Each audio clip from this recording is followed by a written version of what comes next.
Netflow is used to provide statistics on user traffic throughout the network. Mainly, it's going to be used to provide information about who has been speaking with who, at which time, and over what protocol and what ports. And this is nowadays used heavily by CM and big data security analytics platforms to identify suspicious network activity. Like as I was saying, nowadays the attackers are going to inject malicious code, which are going to wake up at specific points in time and send only very rarely they're going to send, let's say they're going to try and contact their master, which is the attacker from the internet. So once the attacker got in with a specific code on one of the endpoints on the inside, he's going to make use of that infected endpoint to control it remotely and do damage in the network and steal sensitive data. But in order not to be discovered, then what happens is that that specific malicious code is going to be stealth, keep silent, and it's only going to very rarely communicate with the command and control center, which is the attacker from the internet, in order to receive further instructions.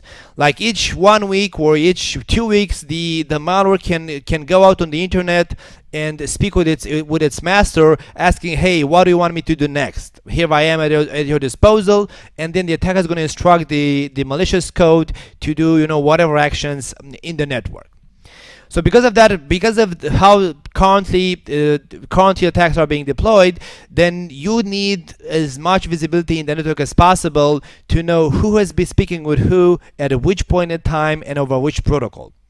Like if you see in your reporting, in your Netflow analyzer reports, you see that a specific host like constantly sends 2-3 packets at 2 a.m. in the morning to a specific destination. That has to mean something. That's very weird that only a specific host takes that action at a specific point in time to a specific destination. So that has to raise a question. But you cannot be aware of that unless you use Netflow to see exactly who has issued which traffic in the network at what time and over what protocol and port. Now what Netflow does is going to group packets into flows. So packets with the same characteristics, like with the same protocol, source port numbers, destination port numbers, source IP, destination IP, all of them are going to be part of the same flow. And then Netflow exports flow information towards Netflow collector and analysis engine.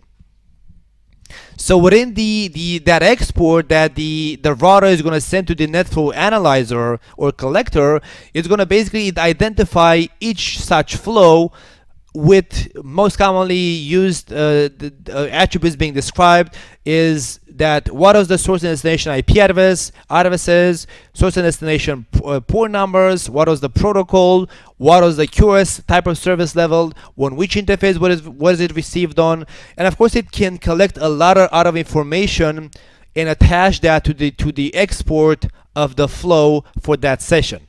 Like you can even collect the time, and it can even collect the session bytes, so how much traffic was being sent over that session. You can also collect, BGPS numbers, or what is the routing protocol used to send that packet back and forth. It's a lot of other data that Netflow can collect and report over to the analyzer.